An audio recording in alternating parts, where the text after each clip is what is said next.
안녕하세요. 논리적으로 생각하는 국어 양병철입니다. 여러분 만나서 반갑습니다. 오늘 이 시간에는 2020년 4월 고3 모의고사에 출제된 고전소설을 해설해 주겠습니다.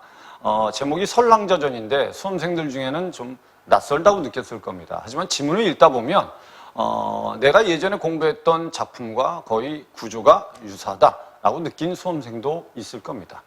우리 장화홍련전이라는 소설이 있는데 거기 보면 이제 누명을 쓰고 누명을 벗는 구조로 되어 있는 작품이죠. 이런 구조의 소설들은 많이 있었습니다. EBS 수능 특강 연계교재에 보면 숙향전이라는 작품이 있는데 그 작품도 이런 구조가 들어있답니다. 자, 그럼 지금부터 선생님이 지문을 해설해 주도록 하겠습니다. 원래 소설은 여러분들 갈등문학입니다. 이 갈등의 원인을 찾는 게 중요합니다. 이 갈등의 원인을 찾으면 우리는 주제를 이해할 수 있습니다. 그 다음에 소설의 구성 요소는 어떻게 되어 있죠? 구성의 3요소라고 하죠. 구성의 3요소는 인물, 사건, 배경으로 되어 있죠. 이건 기본적인 개념들입니다. 그래서 소설을 읽을 때 인물을 정확하게 좀 파악하고 중심 사건이 무엇인지, 배경이 무슨 역할을 하는지를 여러분들이 이해하면서 읽는 게 중요합니다. 그리고 여러분 구성의 단계를 보면 소설은 5단계 구성으로 되어 있습니다. 이 5단계 구성에서 가장 중요한 요소가 뭡니까? 바로 이 갈등입니다. 그래서 발단에서는 여러분 갈등의 실마리가 제시되고 인물과 배경을 소개하고요. 전개 단계로 가면 갈등이 시작됩니다. 그리고 위기 단계에 가면 갈등이 고조되고 절정 단계에 가면 갈등이 최고조가 되고 결말은 갈등이 해소되는 겁니다. 결국 소설은 처음부터 끝까지가 갈등이라고 생각하시면 됩니다. 그래서 그 갈등이 왜 생겼는지를 이해하면 우리는 주제를 이해할 수 있습니다. 이건 기본적인 개념이니까 여러분들 머릿속에 좀 알아두시고 소설에서 여러분 항상 읽을 때 인물이 가장 중요하기 때문에 인물 파악을 정확하게 하는 게 중요하다. 설랑저전은 이 앞부분에 줄거리가 없습니다. 대부분 일반적으로 여러분 모의고사나 수능에 출제되면 앞부분에 줄거리에서 인물관계를 좀 어느 정도 제시하고 그걸 우리가 이해해서 본문을 이해하면 되는데 아무것도 없어요. 그러니까 여러분들이 읽으면서 인물관계를 파악하셔야 됩니다.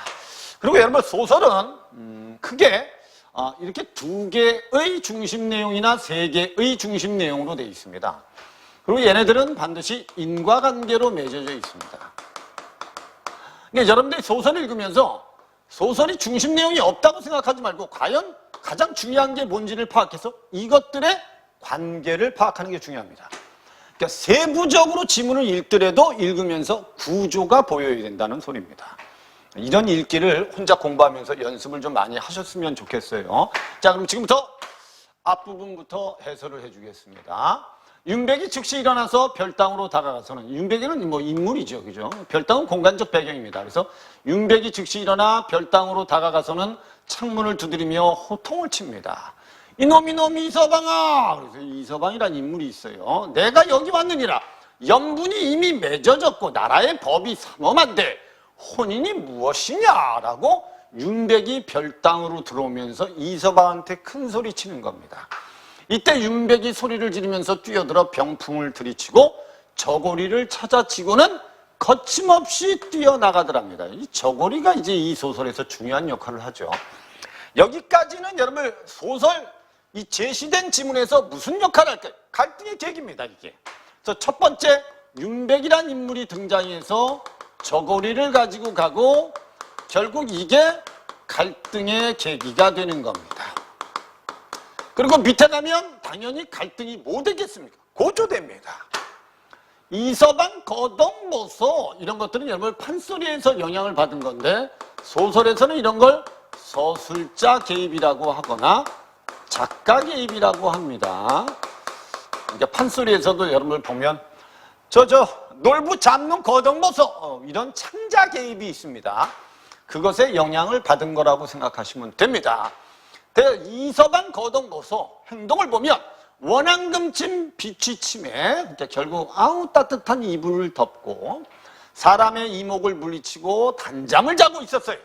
어디에서? 별당에서. 그래서 뇌성병력 같은 소리, 즉 윤백의 소리에 정신이 산란하여 경황 없이 일어나더니 별당 뒷문으로 뛰어나가 대감의 방으로 들어갑니다. 이 대감이 누구겠냐? 읽어보면 이제 인물관계가 이제 이해가 됩니다. 이렇게 여러분 앞부분에 줄거리 없이 지문이 제시될 때는 여러분들이 내용 파악을 하면서 인물관계를 머릿속에 생각하셔야 됩니다. 그래서 대감의 방에 뛰어들어서 창왕이 아뢰기를 아버님 잠을 깨세요. 밤중에 큰 변이 났습니다. 잠 좀 깨세요. 어서 잠을 깨세요. 아버님께서 무슨 일로 음행한 신부를 찾느라고 이곳까지 왔습니까? 음란한 행동을 하는 신부를 찾느라 여기까지 왔습니까? 됐죠? 근데 결국 윤백이 등장하고 이서방은 윤백의 말을 듣고 자기와 결혼하는 여자를 뭐 하는 겁니까? 오해하는 겁니다. 의심하는 거죠. 아니 왜 음란한 여자를 아버님 찾으려고 여기까지 왔습니까? 왜 이런 여자하고 나를 결혼시켰습니까? 뭐 이런 뜻 아니겠습니까? 원망의 태도가 들어있겠죠. 됐죠? 그래서 여기까지만 보면 이서방과 대감은 부자관계다. 뭐 이 정도는 알 수 있죠. 대감이 크게 놀라서 하인들을 물리치고 화가 치밀어 어쩔 줄을 몰라 합니다. 이때 설진사 또한 그 소리를 듣고, 그 소리가 뭐겠어요? 윤백의 소리 아니겠습니까? 윤백의 소리를 듣고 어찌된 일인지 알 수가 없었어요. 석자짜리 칼을 들고 별당으로 달려갑니다. 거기에 누가 있어요? 설랑자가 있습니다. 성이 똑같으니까 이건 뭐, 자, 부녀관계 아니겠습니까? 이 설랑자가 바로 결국 지금 별당에서 이서방하고 첫날 밤을 보내는 겁니다. 이때 갑자기 윤백이 등장해서 이서방은 오해를 하게 되고 자기의 아버지한테 달려가고 결국 설진사는 자기 딸한테 칼을 들고 찾아갑니다. 갈등이 고조되는 거 아닙니까? 됐죠? 그러니까 여러분들이 읽으면서 세부 내용을 보고 이 부분이 갈등의 계기야. 그 다음에 이 부분이 갈등이 고조되는 부분이야 정도는 여러분들이 이해할 필요가 있다는 겁니다. 그 다음에 뒤에 보면 이제 설진사가 설랑자한테 뭐라고 얘기합니까? 야, 너하고 나하고 20년 같이 살았다. 너의 행실이 흠잡을 데가 없는데 내가 아무것도 알지 못하니 너는 바른 대로 아뢰라. 너와 내가 한 목숨으로 죽기가 두렵겠느냐? 두렵지 않다. 이병판이 바로 이서방의 아버지, 아까 얘기한 대감 아니겠습니까? 세도가 제일이라 죄를 묻지 못할 것이 없으니 무사하지 못할 것이다. 이제 우리 죽었다. 죽어도 무슨 일인지 알고 죽고 싶다. 죄를 모르고 일이 죽으면 오죽하겠느냐. 바른 대로 말 좀 해라. 이때 설랑자 거동 보세요. 아까하고 똑같은 서술자 개입입니다. 번개 같은 두 눈을 딱 뜨더니 옷 같은 손을 들어서 구슬 같은 눈물을 닦고 단호히 말하더랍니다. 여기는 비유를 많이 썼죠. 됐죠? 여기 보면 번개 같은 두 눈, 백옥 같은 손, 됐죠? 구슬 같은 눈물, 단호히 말합니다. 뭐라고? 나 죄 없어요. 이렇게 된 겁니다. 소녀는 이 일이 무죄하옵니다. 하늘이 하시고 귀신이 합니다. 오늘 이 지경에 떨어진 것은 어찌된 일인지 소녀는 알지 못합니다. 어찌 죽기를 주저하겠습니까마는 이 자리에서 죽어도 억울한 원혼이 저승에 가서 갈 곳이 없습니다. 원통한 거죠. 됐죠? 하고는 결국 통곡을 그치지 않아요. 자기 결백 주장한 겁니다. 결백 주장. 뭐 주장? 결백 주장. 나 죄 없어요. 됐죠? 설진사가 그 거동을 보니 차마 더는 추궁하지 못하고 사랑하러 돌아가서는 식사를 물리치고 굶어 죽기를 기다리더라. 갈등은 점점 고조됩니다. 그리고 결국 이병판 대감과 이도령은 앞에 누구겠어요? 이거 이대감하고 이서방 아니겠습니까? 이서방은 창왕한 중에 장안으로 돌아갑니다. 알았죠? 집으로 돌아가요. 그럼 결국 노하고 놀란 마음 가라앉히지 못하죠. 이도령이 결국 아버지한테 뭐라고 얘기해? 소자는 강산 구경을 좀 하고 돌아가겠습니다. 왜? 상처를 입었잖아요, 지금. 아주 설랑자가 아주 예쁘고 마음씨 깨끗한 여자라고 생각하고 결국 결혼을 했는데 아니 어떤 놈이 나타나서 야 우리 이미 언약을 맺었는데 네가 무슨 결혼을 했나? 라고 얘기하니까 당연히 상처를 입죠. 그래서 자연을 구경하면서 마음을 치유하려고 떠납니다. 이때 정부인과 황부인이 갑자기 정부인과 황부인이 등장해요. 또 이 인물은 뭘까? 밤낮 모여 앉아서 윤백이 오기를 기다려. 얘가 무슨 관계가 있네. 그죠? 기다리고 있었던 차에 윤백이 돌아와서는 자기가 한 일을 아뢰고 훔쳐온 저고리를 내놓습니다. 두 부인이 크게 기뻐하면서 천금을 상으로 주고는 그 저고리를 꼭꼭 싸서 농 안에 숨겨놓고는 대감이 돌아오기를 기다립니다. 여기까지 중심 내용은 딱 하나입니다. 그리고 윤백이 등장해서 갈등의 계기가 생겼고 그리고 결국은 설랑자는 이것 때문에 뭘 쓰게 된다? 누명을 쓰게 되는 겁니다. 옛날에 고전 소설에는 여러분 이런 게 많아요. 장화홍련전에도 보면 장화가 결국은 이제 누명을 쓰고 자살을 하죠. 홍련도 이제 언니 따라 죽습니다. 나중에 귀신으로 나타나서 마을의 사또한테 자기의 누명을 벗어달라고 하죠. 나중에 계모 죽죠. 뭐 이런 구조의 작품들은 예전에 많이 있었기 때문에 여러분들이 이 작품을 찾아서 뭐 전체 줄거리를 찾고 뭐 특징을 정리하고 이럴 필요 없이 고전 소설에 이런 구조가 있다는 것만 경험하시면 되는 겁니다. 그래서 나중에 여러분들 혹시나 다른 작품에도 이런 줄거리가 나오면 이야기가 편하지 않겠습니까? 그게 바로 공부의 효과입니다. 여기까지가 한 장면입니다. 설랑자가 누명을 씀. 그게 중심 내용이에요. 누구 때문에? 윤백. 근데 윤백이 바로 정부인 황부인과 관계가 있다는 겁니다. 그럼 인물이 누군지는 밑에 읽으면 알 수 있습니다. 설랑자는 그래서 누명을 벗기 위해서 됐죠. 벗기 위해서 점쟁이를 찾아갑니다. 점쟁이는 그곳에서 설랑자는 장안에 김동지 며느리를 데리고 가야만 누명을 벗을 수 있답니다. 뭐 이유는 알 수가 없습니다. 이유는 여기 제시되어 있지 않아요. 알았죠? 그럼 여기서 점쟁이라든지 이 사람들은 자 설랑자를 도와주는 조력자의 역할을 한다고 생각하시면 됩니다.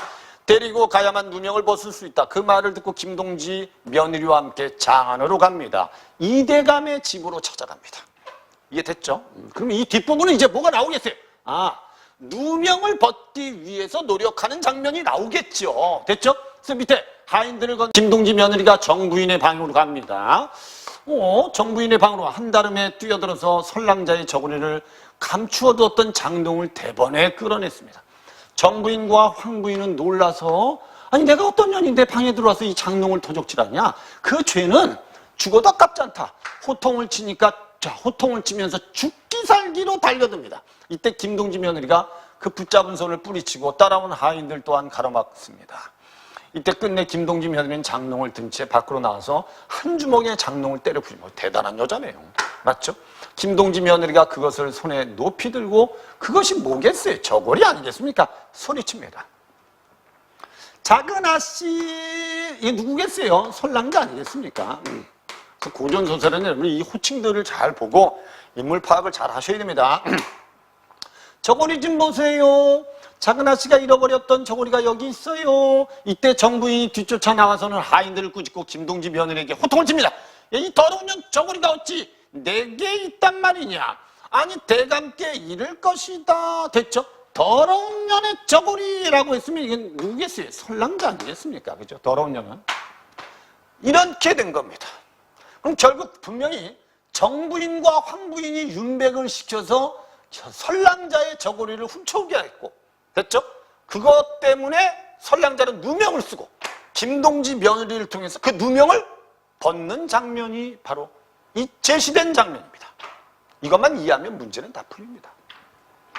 저 뒤에 보면 자 그러자 김동지 며느리가 저고리를 들고 대감 거처로 갑니다. 여기 보면 지금 이제 맨 처음에 어디로 가죠? 별당에서 정부인의 방으로 그 다음에 대감의 거처로 그럼 무슨 저 이동이 있죠? 공간의 이동이 있죠. 그 다음에 흐름은 시간의 흐름대로 되어 있습니다. 순행적 구성이라는 걸 알 수 있습니다. 알았죠? 시간 순서대로 내용이 전개되고 있다. 대감의 거처로 들어갔습니다. 대감 앞에 저고리를 펼쳐놓고는 고합니다. 우리 작은 색시 누구겠어요? 설랑자. 첫날 밤에 잃었던 저고리입니다. 어찌 이게 정부인의 방에 있겠습니까? 괴이한 일입니다. 정부인 이것이 자기 저고리라고 하니까 정부인과 설랑자를 불러서 그 사연을 들어봅시다. 대감이 듣고 나서 괴이 여기고 먼저 정부인을 불렀습니다. 이 저고리 말해봐.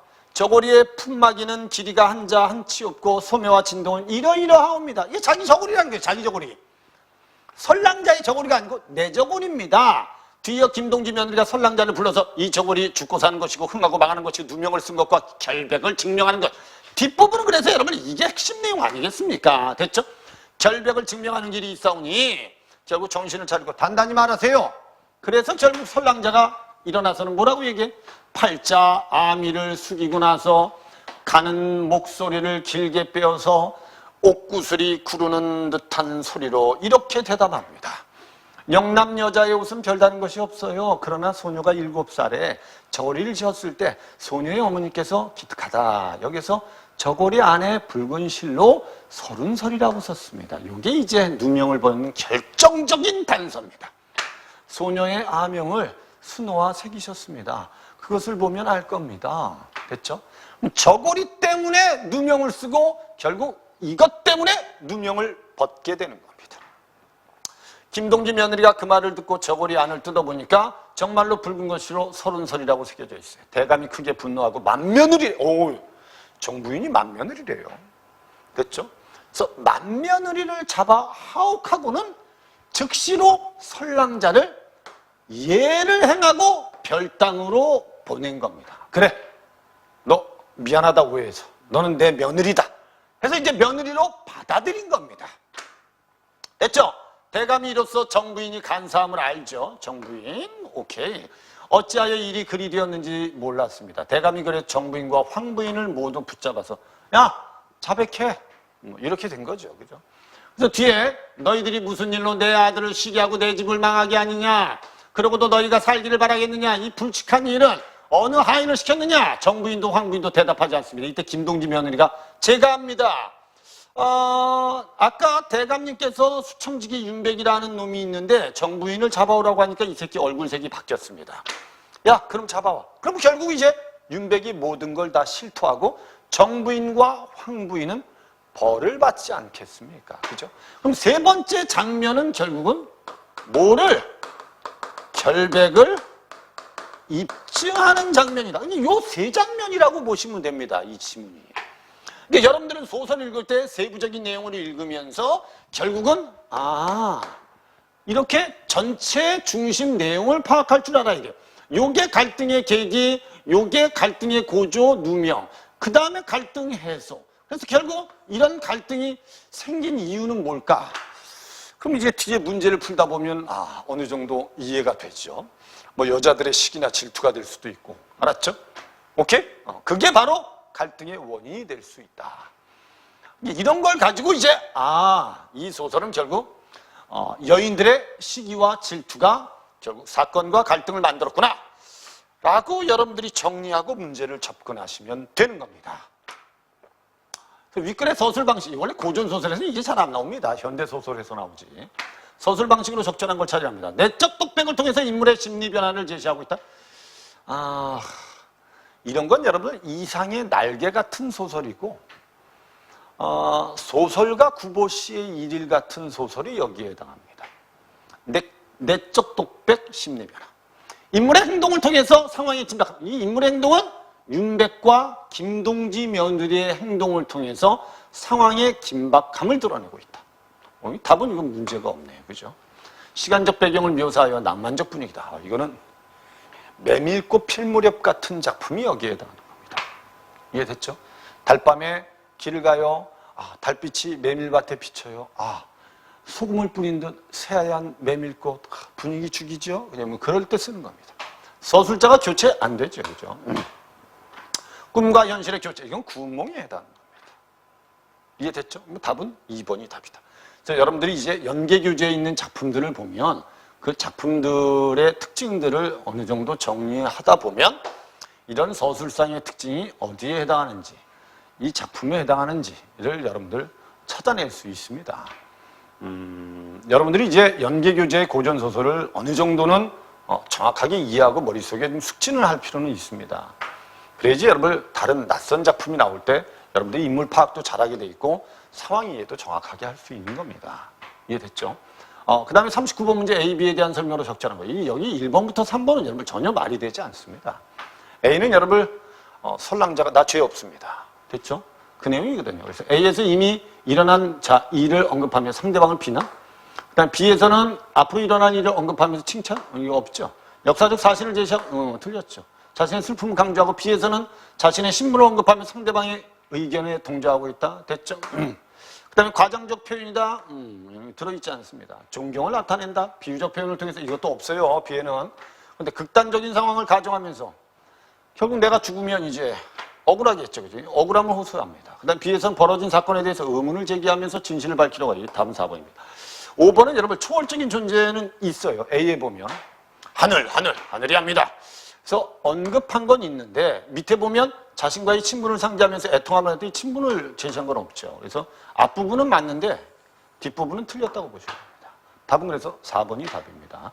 그리고 이 작품은 공간의 이동이 있다는 거죠. 사건이 벌어지는 공간이 여기였다가 여기였다 이쪽으로 이동한다는 겁니다. 그럼 이걸 통해서 이동 경로를 도식한 건데 이에 대해서 설명해 보세요. 정부인과 황부인의 계략으로 저고리는 기역에서 니은으로 옮겨지고 기역에서 도난당한 저고리로 인해 선랑자가 받은 오해는 디귿에서 해소되지요. 그 다음에 니은에서 디귿으로 저고리가 옮겨진 건 누구 때문이죠? 이대감의 명령 때문이 아니고 김동지 며느리가 한 겁니다. 그러면 여러분 내용 이해만 하면 되죠. 3번이 답이죠. 정부인과 황부인이 니은에 숨겨두었던 저고리는 김동지 며느리에 의해서 발견되고 디귿의 정부인은 니은에 있던 저고리가 자신의 것임을 증명하려 하지만 결국 신빙성이 없죠. 그죠? 답은 그래서 3번이 답이 되는 게 맞습니다. 그 다음에 이제 41번 문제를 보면 자, 선랑자전에 대한 설명입니다. 고전소설에서 자주 등장하는 선과 악의 대립이다. 뭐 이건 많이 등장하죠. 고전소설은 여러분 선악 대립은 늘 있는 거 아니겠습니까? 그 다음에 권선징악의 주제면 마지막에 분명히 선랑자전에서도 행복한 결말일 겁니다. 알았죠? 그 다음에 이 작품에서 선과 악의 대립은 한 가정에 속한 기존 인물들이 누구겠어요? 황부인하고 정부인입니다. 가정에 편입하려는 새로운 인물 누구겠어요? 설랑자겠죠. 그래서 배척하려는 과정이 나타난다. 이러한 가정에서 가정 외부의 인물이 누구겠어요? 김동지 며느리입니다. 사건의 내용을 간파하고 주인공이 제시한 결정적인 단서가 뭐겠어요? 결국 저고리에 쓰여있는 새겨져 있는 글자죠. 그죠? 그래서 결정적인 단서를 활용해서 사건을 해결합니다. 뭐 전체적으로 이제 어떤 부분이 어디에 해당하는지 여러분들 이해할 수 있을 겁니다. 그리고 이제 선랑자가 어머니와의 추억을 말하는 부분, 주인공의 경험이 사건 해결의 결정적인 단서가 되지요. 그죠? 그 다음에 이제 설진사가 결국 칼을 들고 선랑자에게 첫날 밤에 일어난 사건에 대해서 추궁하는 것은 결국 딸을 믿었는데 결국 이런 일이 벌어지니까 놀라서 그런 거죠. 그래서 이게 선악대립이라고 하면 여러분 어떻게 보면 설진사하고 설랑자가 갈등하는 게 되잖아요. 그죠? 뭐 이게 악이고 이게 선이고 이게 선이고 이게 악입니까? 이건 말이 안 되죠. 그죠? 답은 그래서 2번이 답입니다. 이대감이 정부인을 하옥하고 설랑자를 행예, 예를 올리게 하는 모습에서 권선징악의 주제다. 알았죠? 맞잖아요. 그죠? 선한 사람은 이제 복을 받죠. 그 다음 김동지 며느리가 사건과 관련된 인물을 지목하는 모습에서 가정의 외부 조력자다. 정부인과 황부인이 윤백에게 시킨 일로 인해서 공경에 처하는 설랑자의 모습에서 결국 가정에 편입하려는 새로운 인물을 배척하는 구조가 나타나 있다. 이해되죠? 이 소설은 충분히 여러분들 내용만, 주어진 지문의 내용만 정확하게 파악하면 문제는 뭐 가볍게 해결할 수 있는 작품이었습니다. 근데 이제 고전 소설이 자신 없는 학생들, 공부를 많이 안 한 학생들은 좀 낯설기 때문에 인물 파악도 잘 못하고 장면도 정확하게 이해하지 못하면 문제를 좀 틀릴 수도 있지 않았을까라고 생각합니다. 그래서 여러분들 그 EBS 연계교재 고전 소설에 보면 많은 작품들이 등장해요. 창선가미록이라는 작품도 있고 옥루몽이라는 작품도 있고 숙향전이라는 작품도 있고 여러 작품들이 등장하잖아요. 거기 있는 작품들만이라도 주어진 지문만이라도 정확하게 여러분들이 이해해서 좀 숙지를 하면 이렇게 모의고사에 낯선 소설이 나와도 여러분들이 줄거리를 정확하게 파악해서 상황을 정확하게 파악해서 문제를 풀 수 있습니다. 그러니까 연계교재에 있는 작품들은 여러분들 반드시 이해를 해서 그래도 이런 구조구나 정도를 좀 알아서 머릿속에 좀 숙지할 필요는 있습니다. 설랑자전 해설은 여기까지 하겠습니다. 이 동영상을 보고 도움을 받은 학생들은, 수험생들은 구독과 좋아요를 한번 꼭 눌러주셨으면 좋겠고요. 선생님하고 다른 작품 또는 다른 글을 해설하는 시간에 만나도록 하겠습니다. 아마 지금 6월 18일이 모평인데 그 전에 고3 학생들은 중간고사를 보고 모평을 봐야 합니다. 그래서 고3 수험생들 중에는 야, 모의고사 준비할 시간이 없습니다 라고 생각하는 학생들이 있는데 그런 생각하지 마시고 중간고사에 국어가 들어간다면 국어 공부하는 게 모의고사 준비라고 생각하시고 집중해서 열심히 준비해서 좋은 성적을 받도록 하세요. 그러면 6월 모평에서도 좋은 결과를 얻을 수 있을 겁니다. 자, 수업 듣는다고 고생했고 선생님하고는 다음 시간에 만나도록 하겠습니다. 감사합니다.